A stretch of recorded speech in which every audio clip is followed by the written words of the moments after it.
ഇന്നലെ ആര്യൻ ഖാൻ ബാസ്റ്റേർഡ്സ് ഓഫ് ബോളിവുഡ് എന്ന series direct ചെയ്തിട്ടില്ല എന്ന് ഓർക്കാൻ ആഗ്രഹിക്കുന്ന പോലെ തന്നെയാണ് ഇന്ന് ജിത്തു ജോസഫ് മിറാഷ് എന്ന സിനിമയും ഡയറക്ട് ചെയ്തിട്ടില്ല എന്ന് ഓർക്കാൻ ആഗ്രഹം.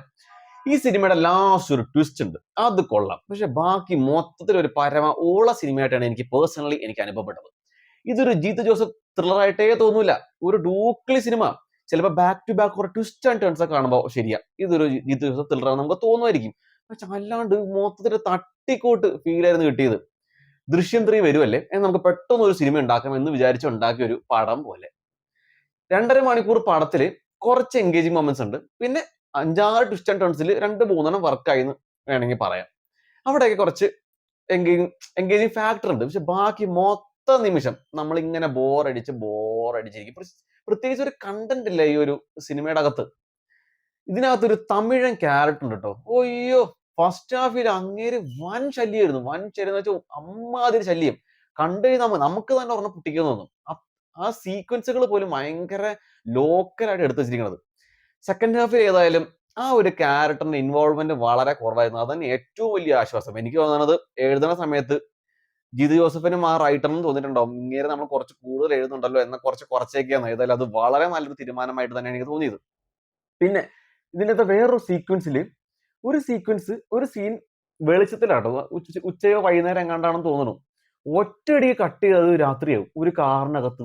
എന്താ പറ്റിയെന്നറിയാം. ഏതായാലും എനിക്ക് തോന്നുന്നു ജിത്തു ജോസഫ് ഇടയ്ക്ക് ഉറങ്ങിപ്പോയിന്ന അങ്ങനത്തെ ഒരു തട്ടിക്കൂട്ടാണ് മൊത്തത്തില്. ജിത്തു ജോസഫ് തന്നെ ഇപ്പൊ അടുത്ത് ഇന്റർവ്യൂവിൽ പറയുന്നുണ്ട്, എനിക്ക് ത്രില്ലറും അടുത്തു എന്ന്. ഈ സിനിമ മൊത്തത്തിൽ കാണാൻ നമുക്ക് അത് തന്നെ ഒരു തോന്നൽ വരുന്നുണ്ട്, ശരിക്കും ഉണ്ടാക്കിയ ഒരു പടം പോലെയുണ്ട്. ഏതായാലും ആസിഫ് അലി അതിന്റെ ഒരു വിക്ടിം ആയതുപോലെയാണ് തോന്നിയത്. പക്ഷെ നമുക്ക് ആസിഫ് അലി നമുക്കൊന്നും പറയാൻ പറ്റില്ല. ഒരു ഡിഫറെന്റ് ക്യാരക്ടർ ട്രൈ ചെയ്താന്ന് തോന്നുന്നു, മമ്മൂട്ടിയൊക്കെ ട്രൈ ചെയ്യുന്ന പോലെ തന്നെ. പക്ഷെ അപ്പോഴും വേണ്ടെന്ന് തന്നെ തോന്നി. എന്തുകൊണ്ടെന്ന് വെച്ച് കഴിഞ്ഞാൽ ഈ സിനിമയുടെ ഒരു 2.5 മണിക്കൂർ, 2.5 മണിക്കൂർ റൺ ടൈം ആണ്. അതായത് 2.5 മണിക്കൂർ നമ്മൾ വിചാരിക്കും എന്തിനാണ് ആസിഫ് അലി ക്യാരക്ടർ എടുത്തത്, അശ്വിന്റെ ക്യാരക്ടർ ഒന്നുമില്ല പ്രത്യേകിച്ച്. 2.5 മണിക്കൂർ രണ്ട് നടിമാർ നടുക്ക് ഇങ്ങനെ ഒരു മരം പോലെ ഉണ്ട്. ഒരു ഒരു മണ്ട മുതൽ ക്യാരക്ടർ. ഇതിനകത്ത് ആസിഫ് അലിയുടെ ക്യാരക്ടർ തന്നെ, ആ ക്യാരക്ടർ തന്നെ പറയുന്നുണ്ട്, ഞാൻ എന്തിനാണ് ഇവിടെ. അതേപോലെ നമുക്കും ഫീൽ ചെയ്യും. പക്ഷെ അവസാനം ഒരു ട്വിസ്റ്റ് ഉണ്ട്. അപ്പോഴാണ് നമുക്കും ഒരു ആശ്വാസം വരുന്നത്, നോക്കി ഇതുകൊണ്ടായിരിക്കും ഈ ഒരു ക്യാരക്ടർ എടുത്തതെന്ന്.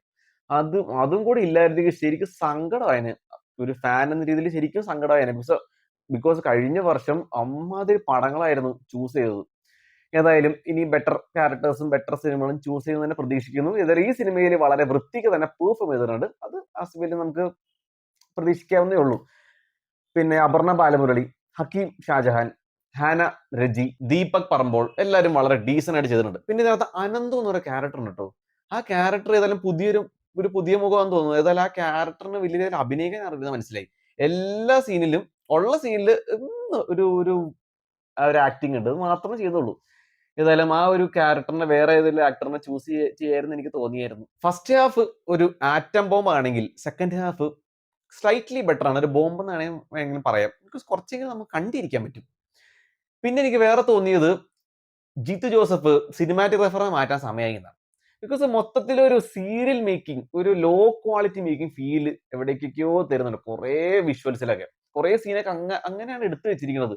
അത് നേരെ സിനിമയിലും അതേപോലെ ദൃശ്യം 2 സിനിമയിൽ എനിക്ക് തോന്നിയായിരുന്നു. ബിക്കോസ് ദൃശ്യമിലോ മെമ്മറീസിലോ ഒന്നും എനിക്ക് അങ്ങനെ തോന്നിയിട്ടില്ല. പക്ഷെ വേറെ ക്യാമറമാനാണ് തോന്നിയത്. ഇതിനകത്തൊക്കെ ശരിക്കും നമുക്ക് അങ്ങ് ഫീൽ ചെയ്യും.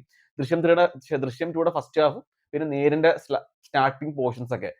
പക്ഷെ ഇതിനകത്ത് മൊത്തത്തിൽ തോന്നുന്നു എന്താ വെച്ചാൽ ഈ സിനിമ വളരെ മോശമാണല്ലോ.